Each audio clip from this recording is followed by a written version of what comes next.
اعوذ باللہ من الشیطان الرجیم بسم اللہ الرحمن الرحیم۔ پیارے دوستو السلام علیکم۔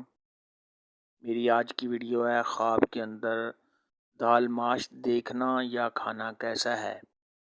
اس خواب کی کئی ساری قسمیں ہیں مگر ہم آپ کو اس کی چند تعبیریں بتائیں گے۔ ویڈیو شروع کرنے سے پہلے میری آپ سے چھوٹی سی گزارش ہے کہ میرے چینل کو سبسکرائب کر لیں تاکہ آنے والی ہر نیو ویڈیو آپ تک آسانی سے پہنچ سکے اور آپ اپنے خواب کی تعبیر جان سکیں۔ حضرت امام ابن سیرین رحمۃ اللہ علیہ نے ارشاد فرمایا ہے،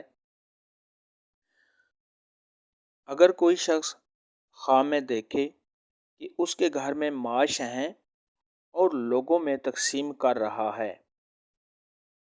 تو یہ اس بات کی دلیل ہے کہ صاحب خواب بے غم ہوگا۔ حضرت ابراہیم کرمانی رحمۃ اللہ علیہ نے ارشاد فرمایا ہے، خواب میں ماش خشک ہو یا تر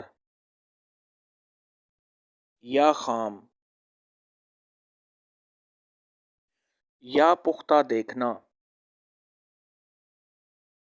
تو یہ غم اور پریشانی پر دلیل ہے۔ اگر کوئی شخص خواب کے اندر دال ماش پکی ہوئی دیکھے تو یہ اس بات کی دلیل ہے کہ صاحب خواب تھوڑی خیر اٹھائے گا۔ خواب کے اندر دال ماش کچی دیکھنا تو یہ اس بات کی دلیل ہے کہ صاحب خواب غم اور پریشانی اٹھائے گا۔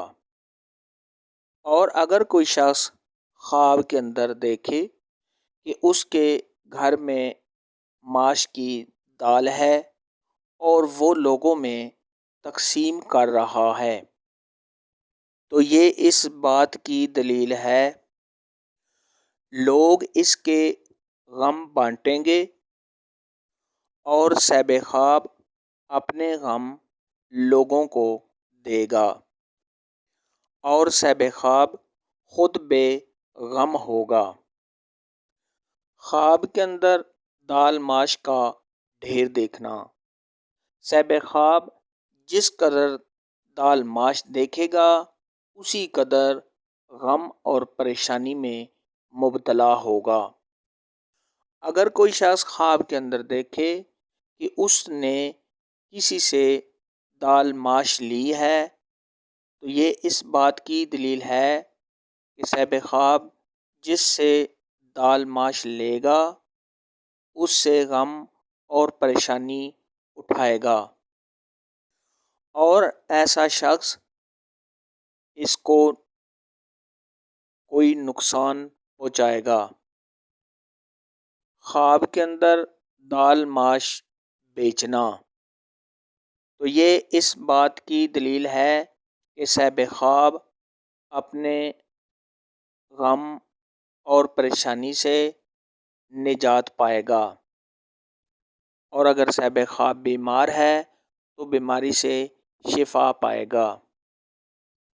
خواب کے اندر دال ماش کا چوری ہو جانا یہ اس بات کی دلیل ہے صاحب خواب غم اور پریشانی سے نجات پائے گا۔ اگر صاحب خواب کسی مرض میں مبتلا ہے تو اس کا مرض دور ہوگا، اگر قرض میں مبتلا ہے تو صاحب خواب کا قرض ادا ہوگا۔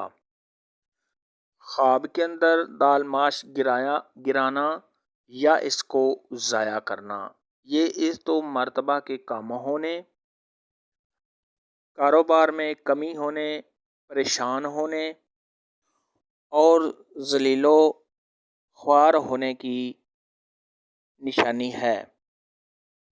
آج کی ویڈیو میں اتنا ہی تھا۔ اگر آپ کا کوئی اور خواب ہے جس کی آپ تعبیر پوچھنا چاہتے ہیں تو نیچے کمنٹ میں مجھے ضرور بتانا۔ میری ویڈیو کو لائک اور شیئر لازمی کرنا۔ اللہ حافظ۔